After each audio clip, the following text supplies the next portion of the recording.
Loen raamatust Shinrin Yoku loodusteraapia eesmärkidest. Loodusteraapia eesmärgid. Meie keha on loodusega kohandunud miljonite evolutsiooniaastate jooksul. Isegi kui meil on raske sellest aru saada, paneb kaasaegses ühiskonnas elamine meid pidevasse stressiolukorda. See on põhjus, miks kontakt loodusega võib aidata meil jõuda füsioloogilise lõdvestumise seisundisse, kuid viia meid inimestena ka lähemale oma algsele loomulikule olekule. Loodusteraapia kõige peamine idee on suurendada füsioloogilist lõdvestumist ning toimida ennetava ravina, parandada keha loomulikku vastupanuvõimet haigustele. Veelgi enam, loodusteraapia suudab füsioloogiliselt kohaneda, mis tähendab, et sellel on erinevatele indiviididele erinev mõju.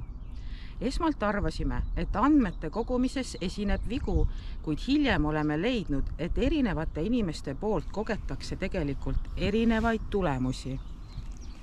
Hea näide on vererõhk. Leidsime, et metsateraapia alandab vererõhku nendel isikutel, kellel on eelnevalt kõrge vererõhk, kuid tõstab vererõhku neil, kellel algselt on madal vererõhk.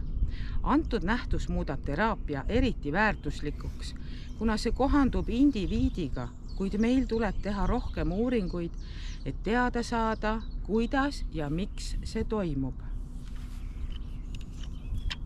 Näitan siit ühte pilti metsateraapiast.